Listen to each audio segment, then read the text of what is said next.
Welcome to Blogs and Articles. In this series, we look at blog posts, articles online, and news stories about love, marriage, dating, and relationships. I'll provide some coaching questions for exploration, as I would for a client who is in this situation. Then finally, I'll provide my commentary at the end of just me being myself, unfiltered and unadulterated. Hi, I'm Janelle, the relationship coach behind The Successful Invisible. I help professional Black women who are 35 plus date and partner with more self-awareness and intentionality. Check out the links in the description box below to sign up for my next 5-day self-awareness and dating challenge.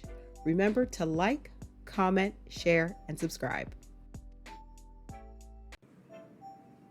Intelligence and kindness are the most valued traits in romantic partners, study finds. So this is a article from SciPost, one of my favorite websites to actually post articles from. So let's jump into it. In a world that often emphasizes superficial qualities, a recent study has unveiled a refreshing perspective on human relationships and preferences. Researchers have found that regardless of sexual orientation, individuals prioritize intelligence and kindness over physical attractiveness, health, or socioeconomic status when choosing a partner. This study, conducted in Brazil and published in the Archives of Sexual Behavior, not only sheds light on the universal nature of these preferences, but also highlights the subtle nuances that sexual orientation and gender bring to the dynamics of partner choice. Previous studies have underscored the importance of certain traits like kindness, intelligence, health, physical attractiveness, and socioeconomic status in choosing a partner. These traits are seen as crucial in not only ensuring the biological quality of offspring, but also in providing benefits like resource access, physical protection, and social standing. Despite these insights,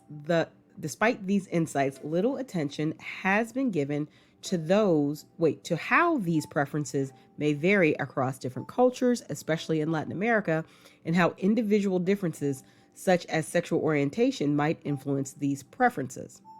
To fill these gaps, a team of researchers conducted the current study. Choosing a romantic partner is very ordinary, but also extremely intriguing process, said study author João Francisco Goes Braga Takayanagi of the Institute of Psychology at the University of Sao Paulo. We may know immediately that we are attracted to someone, but we might not know exactly why we are attracted to them, or even if that attraction is any proof that they will be a good match for us. I am fascinated by the relationship science because it helps us understand something that is universal, but also quite mysterious and important to all of us. The study's participants were 778 cisgender Brazilians aged 18 to 64, encompassing a broad gender of sexual orientations: heterosexual, bisexual, and homosexual men and women. These participants were recruited via social media platforms such as Facebook, WhatsApp, and Instagram. The centerpiece of the study was the budgeted mate design task, in which the participants constructed their ideal partner based on a set of predetermined traits: intelligence, kindness, physical attractiveness, health, and socioeconomic status.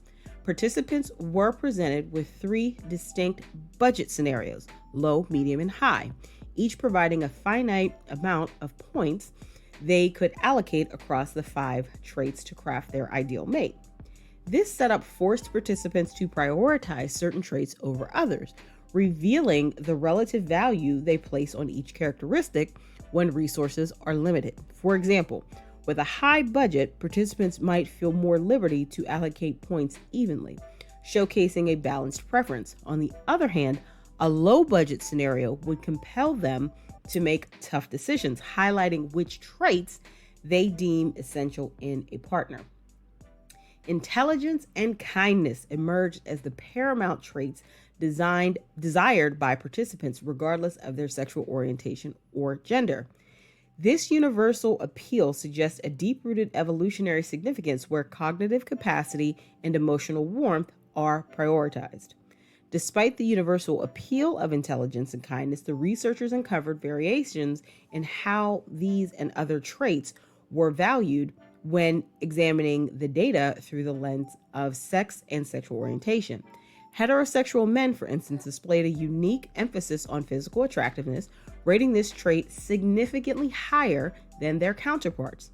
This finding aligns with evolutionary theories that suggest physical appearance as a key indicator of fertility and health, traits that have historically been prioritized by males in mate selection. Conversely, individuals attracted to men, including heterosexual women, homosexual men, and bisexual individuals, showed a higher preference for socioeconomic status. This preference can be interpreted through the lens of evolutionary biology, where access to resources has been a critical consideration for females in ensuring offspring survival.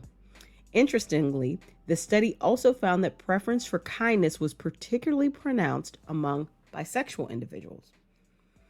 The main takeaway of this study is that intelligence and kindness are the most desired traits of a partner, even in comparison to beauty, money, or health.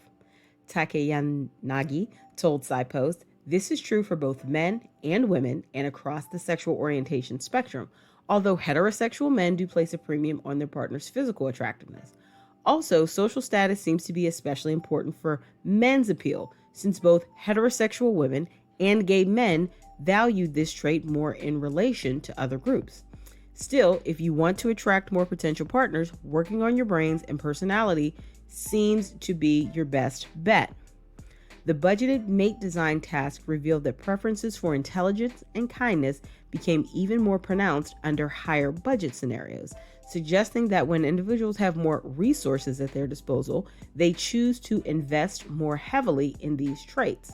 The importance placed on physical attractiveness and socioeconomic status, in contrast, decreased as the budget increased, indicating these traits might be considered less essential when individuals are less constrained in their choices.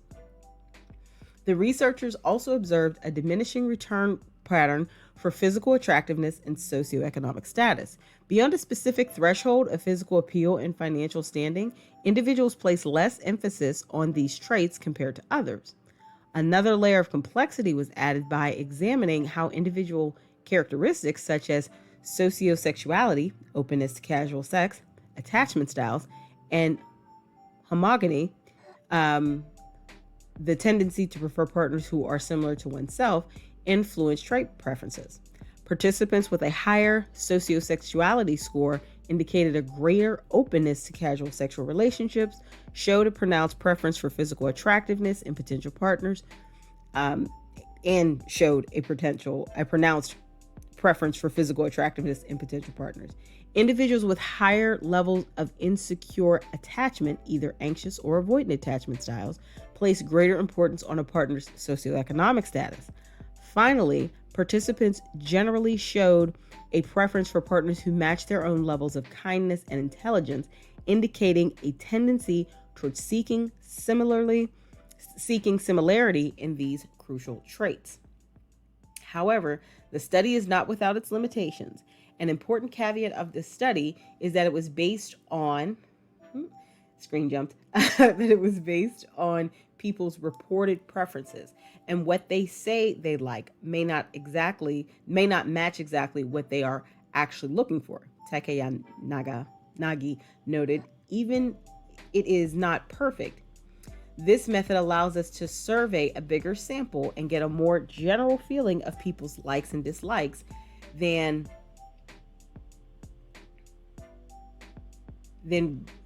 we would otherwise have. But studies using real-life settings like speed dating events or relationships apps are essential to understand the gap between reported preferences and actual behaviors. The study, "What Do Different People Look For in a Partner? Effects of Sex, Sexual Orientation, and Mating Strategies on Partner Preferences," was authored by J.O. Francisco, Goes Braga Takeyanagi, Jose de Oliveira Sequeira, and Paulo Sergio Pans Silveira, and Yaroslava Varela. Velentova. Moving on to some questions for reflection. These are coaching questions that I would pose to a client in a similar situation to the article that I just read. Grab a fresh pen and a notebook and answer these coaching questions truthfully and fully in order to go deeper on your own journey to greater self-awareness when it comes to dating and relationships. Question 1. What insights emerge about the significance of intelligence and kindness in shaping human relationships and preferences across diverse sexual orientations and cultures, as evidenced by the study conducted in Brazil? So, what I thought was really cool about this article was, contrary to what a lot of things that are being said in the, manosphere, red pill spaces, and the few spaces, they're limited, but they exist, that also hate men, like the red pill manosphere hate women, is what's important. So red pill manosphere incels, they all want to really relay that, looks are as important to women. And really that's projection, because looks seem to be, even according to the article, extremely important to men. Now, put in different situations, that becomes less of an important factor, but it's very important to men. Where for women, when they have more things available to them, what's important is socioeconomic status, meaning financial stability. But the significance of this study and really putting it, having a test of people across, having a survey of people across different sexual orientations, it highlighted the importance of two things that people take for granted. And I think we don't hear enough about in all of these social media streets and spaces. And that is the significance of intelligence and kindness. I want a very intelligent partner. I like smart people. I want a smart partner.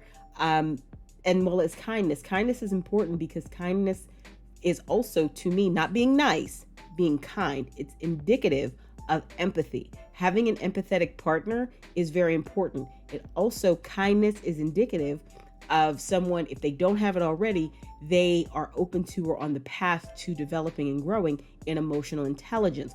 So having a partner that's kind and smart tops so many things. And I really love that this came out. It's important to me, and I think it even highlighted for me how important it is versus some other characteristics that I was considering. So answer this for yourself, and I'd be interested, share in the comments what you come up with. Question 2. How do the findings on the universal prioritization of intelligence and kindness over other traits like physical attractiveness and socioeconomic status challenge or reinforce existing theories on human mate selection? I really think that this study challenges a lot of the bullshit that is out in the air today for people to listen to and absorb. And because it's so easy for people to get radicalized into certain ideas, and they are believing things that are patently untrue or false, or even women are saying that aren't true, this study is a great first indicator and first step that, for instance, the red pill manosphere incels, what they're saying is not true about women only want money and women only want a man who with looks and has certain characteristics, physical characteristics. To an extent, there probably is truth to that, because a broken clock is right twice a day. However, the really deep, important things that people, seems across the board, though this was a small sample, I think it's very indicative of it, hold important as a foundational component, or two main foundational components of a person's character, right? In being a partner, a really viable option of a partner is intelligence and kindness. And this really challenges, I feel, a lot of the messaging that is in mainstream, media today, as well as in social commentary today. Question 3. When participants were given varying budget scenarios to allocate traits in their ideal partner, how did their choices reflect the relative value placed on intelligence and kindness compared to physical attractiveness, health and socioeconomic status. Um, I thought it was interesting that, you know, given a larger budget, a higher budget, people put more emphasis on, I would say, external qualities, meaning physical level of physical attractiveness and socioeconomic status. Money and looks are a lot more external per se. But when you get down to brass tacks, when you really get down to having a smaller budget and you really have to think about the type of person you would want to be with as a partner, you really, looks don't keep people warm at night. And being with a partner that has money doesn't mean that you're going to feel secure, valued, and loved in the relationship. So I think when you really strip it away and make people look at things, it lets you know what people truly think is important. But that aligns with what is, how the world works. The more money, and let's take men, for example, the more money a man has, the more options he has, the more leeway he has to be extremely superficial on the women that he's choosing to partner or date, whatever, because he has more resources, right, to invest in those type of partners. Take professional athletes. They have a higher amount, a larger volume, but a higher caliber of women who are probably what people would consider 9s or 10s, think IG models, OnlyFans models, whatever, just because they have the economic resources. Okay. And I think that's very true. And now to flip it, looking at women who say finances and socioeconomic status. See, socioeconomic status to me is very different than financial stability. So I want to make that key distinction. So a woman who, if she has the time and is in the places to do so, she's likely going to more likely go for a man based upon the way what the results of the study, go for a man who has more status. Okay. Going for the multimillionaires and the billionaires. I think most women would, but when you get down to brass tacks and you're saying, okay, what's really important in a partner? I want somebody who's kind and I want somebody who's smart. When we're not talking in those, really high-end scenarios or more lofty scenarios, somebody wants somebody that they can talk to every day and somebody who's kind to them and someone who they have that emotional and mental connection with. So it was very interesting to see that come out based upon the varying budgets. All right, then question number 4.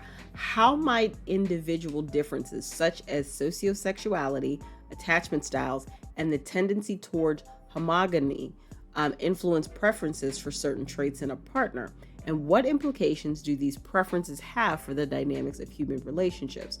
All right, so let's break this question down. So I think individual differences in sociosexuality, so likelihood of person wanting, desiring casual sex, attachment styles, meaning really how you relate or attach to people based on what you've grown up in. And usually attachment styles are formed within the first, I think, through few weeks or months of your birth with your parent or dominant parents, and homogamy, meaning dating someone who's similar to yourself.